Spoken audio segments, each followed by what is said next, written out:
Hi, I'm Ishani Nigam, and I'm passionate about creating content that educates and inspires the growth minded youth who are hungry to achieve their goals. And on this YouTube channel, I do exactly the same.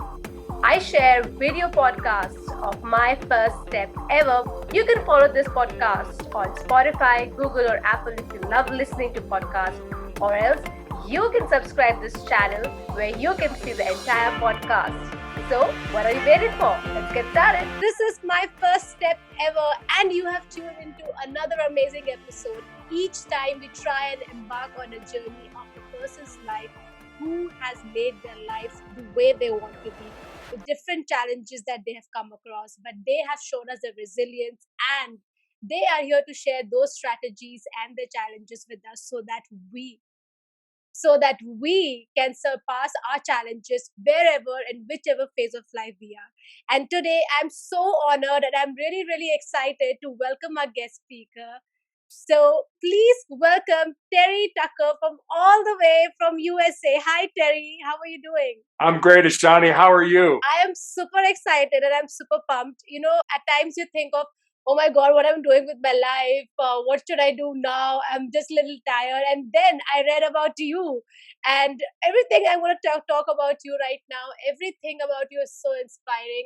I'm sure you must have gone through your challenges, how you are standing each day and, facing everything that comes your way.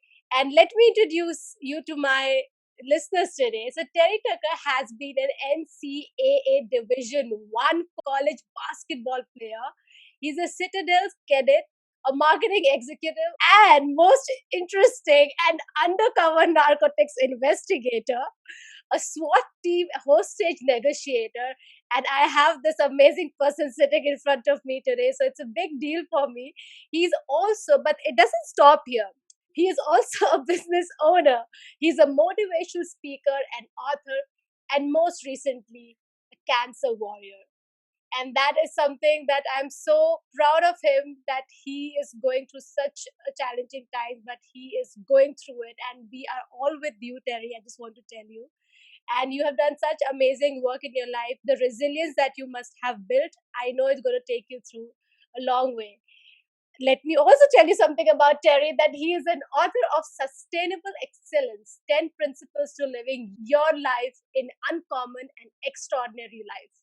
So he's here to let us know, to share his stories, his challenges, so that we know exactly how can we move one step ahead to our goal, to go one step ahead to take that first step ever in our journey. So Terry, welcome on my first step ever.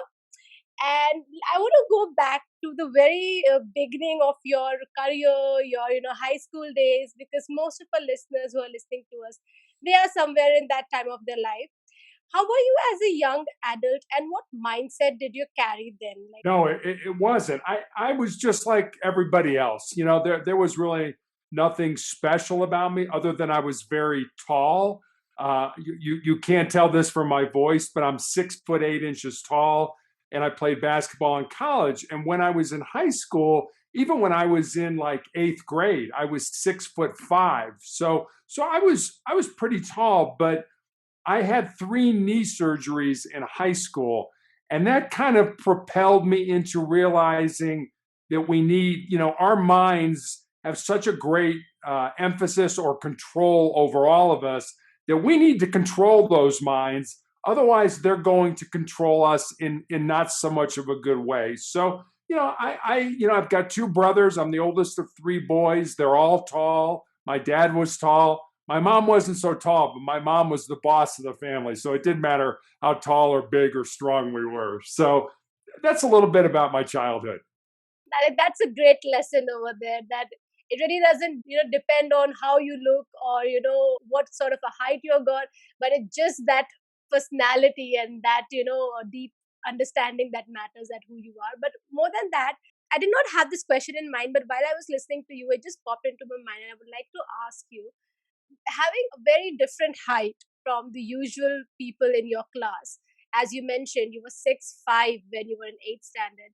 Did that in any way affect you negatively by your people around you, or were the people very supportive? And how was your reaction to those situation at that point in time? No, they weren't very supportive. I mean, they were like most kids that, if you're kind of outside the norm, that you get teased. And, in addition to being 6'5", I had a size 14 shoe. So I had a long, narrow foot and I had great big ears. My head had not sort of caught up with my body or with my ears.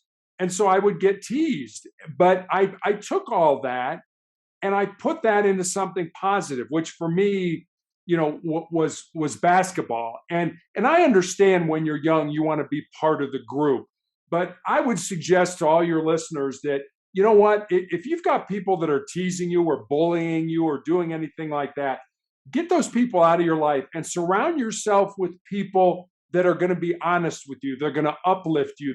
That want the best for you.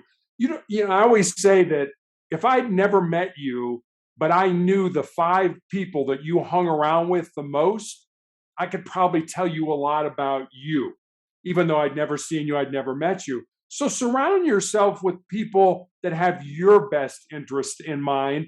And you know what? Again, as a police officer, I got called a whole lot of really bad names, but those only hurt if you own them. If you take that in and you care what somebody else said. If somebody else is bullying you and saying nasty things about you, whether they're saying it to your face or they're saying it to you online or over your cell phone or whatever it is, it only hurts if you own it. If somebody says something like that about me, I'd be like, you know what? That person doesn't care about me. They don't have my best interest in mind. And why would I own what they have to say about me if it's negative? So I just look at it like, you know what? You don't matter to me. I'm going to surround myself with good quality people that care about me. I think that's such a great mindset to carry, and it doesn't come very easily. One has to work on it. And I'm really grateful that you shared this, situation in your life with us, because it could be in any form that all of us feel bullied, cornered, or we feel like we don't fit the norm, and we think that, oh, we don't have friends, no one's talking to us, maybe something's happening bad with me, I am the bad person, I'm not doing something right, and that's how we lose ourselves. So that was a very, very, very important, I think, suggestion, a life lesson that you have shared with us, that accept yourself and also be aware of the people you are hanging out with. As you very rightly said, that you're the average of 5 people that you are hanging out with. So that really makes a lot of difference in your life. And as in when you grow in life, you understand these things. But this is the reason that we have such amazing people like you on this podcast, so that we can learn from your journey as well, and we can make that step that we want to take faster than ever, because time is a very important factor.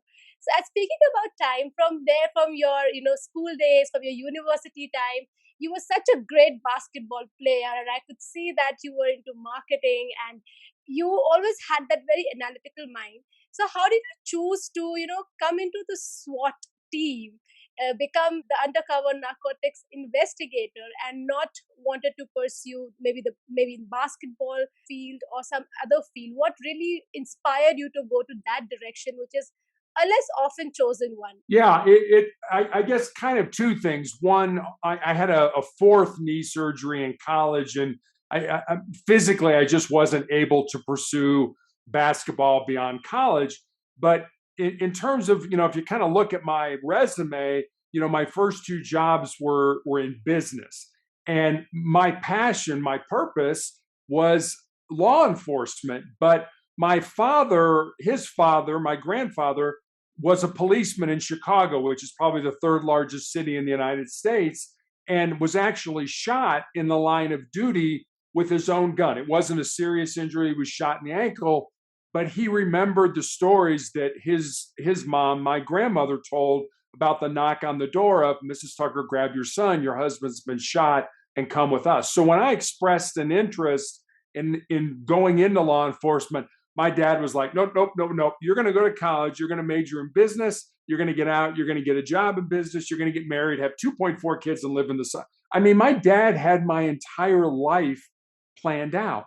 But it was the life my dad wanted me to live. It wasn't the life that I felt I was born to live. So I had a choice after college.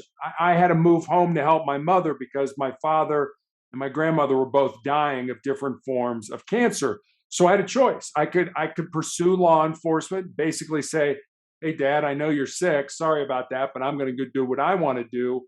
Or I could say, "You know what? I will do what my father wants me to do until he passes away." And that's what I did. I didn't want to hurt him anymore by doing something that he didn't want me to do. So I waited until after he passed away, and then I became a police officer. So I followed my dreams, I followed my passion eventually. I just chose not to upset my father and do it right after I got out of college. We often are, in the situation when we hear a near and dear one, especially a family, telling us, take this path, it's safer. And you definitely have a success rate, we have seen. You'll at least reach somewhere in life. But the one that you're trying to take, for any reason, if that's a very unconventional path, becomes very difficult for other people to let us take our own decisions. And either you are a person with that conviction that no, I will go to it and I will do whatever it takes, or else you fight with your own demons. What should I do, what should I do, and your own understanding. In your case, it was interesting to see how you handled your situation. At the end of the day, you did what you wanted to, but you also kept your family above anything else that was more dear to you. It comes down to the values that you have, what you value the most. So it was very, very interesting to hear that. And I think people who are listening to us, they can see the kind of decisions that you had to take, the kind of challenges that you had in your situation, which I would say is a little different from a lot of our life. I just wanted to ask another thing before I move on, because I think there's a lot to learn from your story. You had gone through several knee injuries, and you probably wanted to do something in the basketball field of your knee injury. How did that feel, that you couldn't acquire the dream that you wanted to because of thing that is not your fault? And how did you deal with that and get this courage of, whatever it is in the past, now I'm going to do what it takes to, build my life and work towards something that I like other than basketball? Yeah, I think, at that point in my life, basketball was my purpose. Basketball was my passion. And I think I took that as far as I could physically. And once I did that, then I had to have another passion, another purpose. And I felt that was law enforcement. And even now, as I'm probably coming to the end of my life, my passion and purpose have changed again. They've become different, than being in law enforcement. So, and I always tell people, because I think it's important for you to realize that, we talk a lot about passion or purpose or why, and we equate that to our job. That my job has to be my purpose. Your job doesn't have to be your purpose. Your job could be, what you do to pay the bills, but your purpose is over here, and it may be writing or painting or volunteering or whatever you figure out the reason you were put on this earth to do. So don't feel that, your purpose has to be your job. For many people it is, but for many other people it isn't. And don't tie yourself up in knots thinking, "Oh, I'm doing this job and I really don't like it." Okay, but if you're doing, maybe you're writing books or articles or whatever, I'm just using that as an example. Maybe there's something else that's your purpose, and it doesn't have to be your job, and that's okay. So don't get too excited when it's, if it's not your job. And so I think that's real important to remember, that you don't, it doesn't have to be your job. It can be something else in life. That is a very different perspective that any guest speaker has shared on the podcast so far. Because what we have been listening and seeing is that you pursue your purpose. And, if you're spending so much of time in your work life, then it's better to work towards a purpose that you would like. But that's a very interesting take. And I would really like to thank you for sharing it. For a lot of people who are listening to us in whatever stage of their life they are, we might face some situations that a purpose or a dream that we dearly held very close to our heart, but it for some reason it did not come true. Not our fault. But as you have seen in Terry's life, that how he took that as a challenge and how he changed his thinking, and he did accomplish what he wanted to. So came through a phase in your life which has been very challenging for you, as you are going through it. I just wanted to ask you, in this entire journey that you had, are you able to share with our listeners the top three tips or suggestions for the mental health? It's a very difficult period for all of us, and mostly the youngsters. We Because we have so many choices that we do not know what to do, where to go, and we start, getting anxiety, and mental health is really affecting. So, with your journey so far and whatever you have seen, what do you think is the top three suggestions or help that you can provide? Yeah, I'll give you what I call and what I've come to label as my four truths. So I'm going to add one if you don't mind, if it's okay. Yes. And the first one we sort of talked about before. Control your mind, or your mind will control you. Our brains are hardwired to avoid pain and discomfort and to seek pleasure. So to the brain, the status quo is good. It's fine. It's comfortable. But the only way you're going to grow, the only way you're going to get better is to push past those comfort zones, to do things that scare you, that very well may embarrass you, and things like that. And when I speak to young people, I always tell them this: if there's something in your heart, something in your soul that you believe you should do, but it scares you, go ahead and do it. Because at the end of your life, the things that you're going to regret are not going to be the things you did.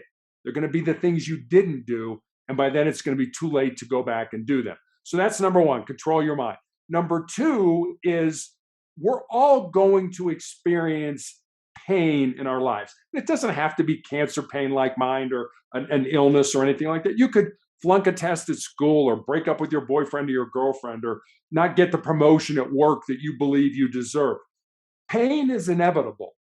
Suffering, on the other hand, suffering is optional. Suffering is what you do with that pain. And the second point is, you need to embrace the pain and the difficulty that we all experience in life, and use that to make you a stronger and more determined individual. So many people run away from pain. I'm suggesting you do the opposite. What if you took that pain? What if you flipped it inside and you burned it as fuel, or you used it as energy to make you a stronger and more determined individual? So that's number two. Number three is more of I guess, a legacy truth, for lack of a better word.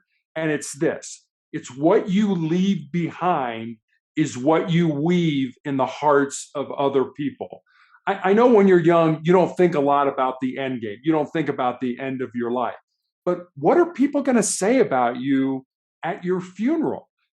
Would your ancestors be proud of the life that you have lived? Because they pretty much greased the skids to get you to where you are. Would your ancestors be proud of that life? So if you think about it now, and again, I'm not suggesting that you live somebody else's life. You have to be true to yourself. But think about what people are going to say at your funeral. And if you're not happy about what they're saying, you have time to change it. So that's number three. And then number four is pretty self-explanatory. As long as you don't quit, you can never be defeated. And, I have pain in my life. My pain is going to end someday. For me, it may end through surgery. It may end through medication. It very well may end when I die. But if I quit, if I give up, if I give in to my pain, then I'm going to have pain with me for the rest of my life. So I'll use those four, and hopefully those in some way will help your audience in terms of their mental capacity, or their mental outlook on life. Yeah, that sure does make a lot of difference. And when I was listening to it, I could really imagine the area of my life when I have done that sort of, I have behaved in a way that has not really served me well.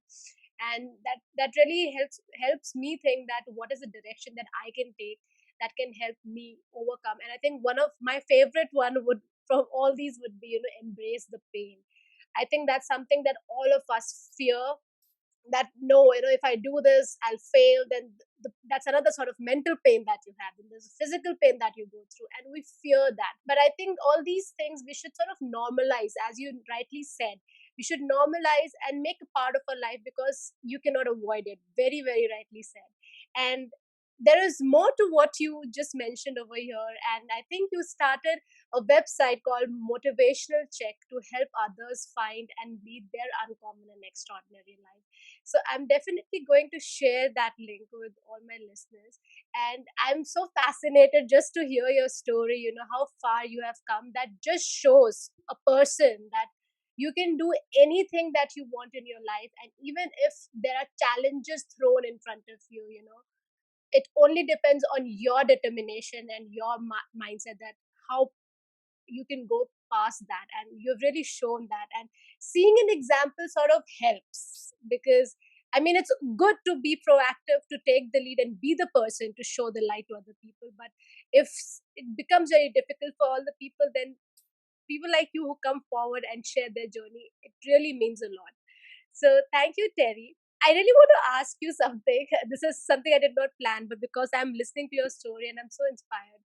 Has there ever been a time in your life where, you didn't mean to harm or do something wrong in your workplace, but unfortunately what you did, everything just went wrong? And how did you correct that situation? Because in a normal day life, if we are working in office, or we are, even during studies or in our relationships, sometimes by mistake we do something that hurts someone, or it's wrong. You do something wrong in your workplace. How do you correct it? Because that's the first situation that you're in, and you start berating yourself. Oh my god, how could I do this? How could I do this? Now what will I do? What will other people think of me?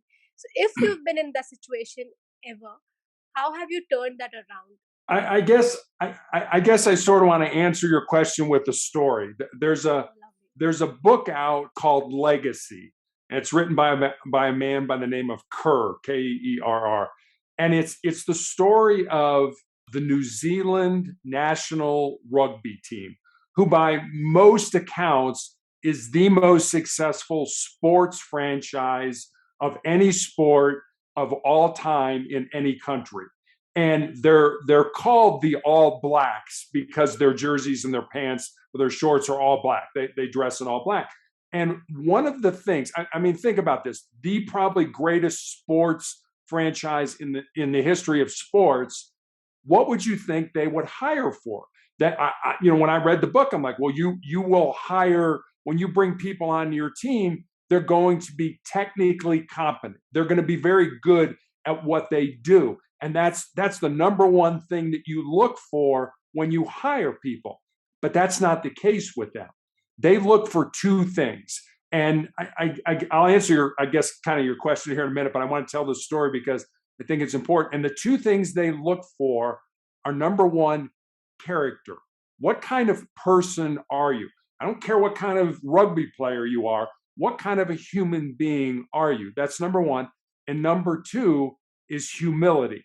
We don't have all the answers. I don't have all the answers, but hey, we come together as a group, as a team. We will find the answers. We will figure out the answers. So I wanted to tell that story because I think it's important when you do mess up, whether it's at work, whether it's in a relationship, whether it's at your church or synagogue or whatever you believe, whatever it is, when you mess up, it all goes back to those two things. What kind of person are you? What is your character? What are your beliefs? And how do you deal with people in that regard? And number two, to be humble, to be able to, hey, I blew that. Yeah, I shouldn't have said that to you. I shouldn't have done that. When I was at Wendy's International, they're a hamburger chain, and they're international. That was my first job out of college. I was in the marketing department, but then I moved into new product marketing. So it was new products that we were introducing. And we were looking at this particular product.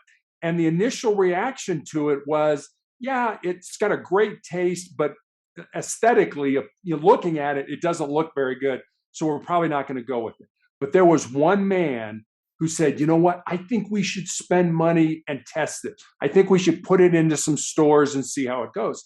Now, that cost a lot of money when we would put a product into stores, and the product failed. It failed miserably. But that man, I learned a lot because he believed in that so much that he was willing to stand up in front of everybody and say, hey, I think we should do this. And we did it, and it bombed. And he, it's like we all go into this debriefing meeting at the end of the project, and we're all expecting him to get fired or yelled at or whatever. And his boss, the vice president, it was great. It was like, he laid it out. Yeah, this, John said we should do this, but it bombed. But he said, you know what? I want all of you to have that passion. I want all of you to believe in what we're doing here. And if you think we should pursue something, even though the data or the focus groups or the marketing says we shouldn't, I want you to have the same passion John did and bring that forward and see what happens. So I would suggest that to your listeners. Have that passion at work for whatever you do. If you're going to do it, if you're going to spend your time doing it, have passion for it. Lovely. Amazing. Thank you, Terry. Thank you so much for being on My First Step Ever, sharing such important lessons of your life with us, because I think they resonate with a lot of us. We might be in similar or different situation, but we often are faced with the same questions, depending upon whether it's a mental decision that we need to take, or it's something to do with our entire body, that how much pain that we can take. And definitely the most important thing is to finding ourselves. That is the most beautiful part about our life, is to find ourselves and be who we are. So thank you, Terry, for being who you are and coming on My First Step Ever. And before you take your leave our listeners with a thought or a saying that you resonate with. Well, I've got two that I'm thinking about right now. I'll give you both of them. Yeah. So this is a definition of success that I heard long ago when I was young. And here's what it is. Success is peace of mind, which is a direct result of self-satisfaction in knowing that you did the best to become the best that you're capable of becoming. So that's the first one. The second one is more of who's watching you, who wants to emulate you, that you have no idea, that your life is having an impact on somebody that you have no idea who that person is. And here's the saying: the careful person I want to be, a little person follows me. I dare not go astray for fear they may go the same way.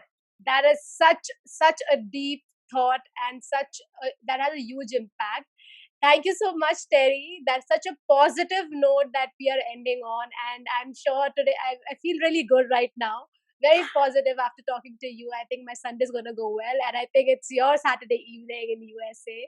So thank you for everyone for tuning into My First Step Ever. And as I always say, start believing in yourself. And most importantly, keep believing in yourself. Boom! That was an amazing episode. If you've learned something out of it, something that inspired you, put down in comments below what you really liked and what would you like to listen to more. And before leaving this channel, if you feel like you would like to listen to more of these, like, share and subscribe. You know the drill, and also press the bell icon so that you can hear the notifications. See you until next time.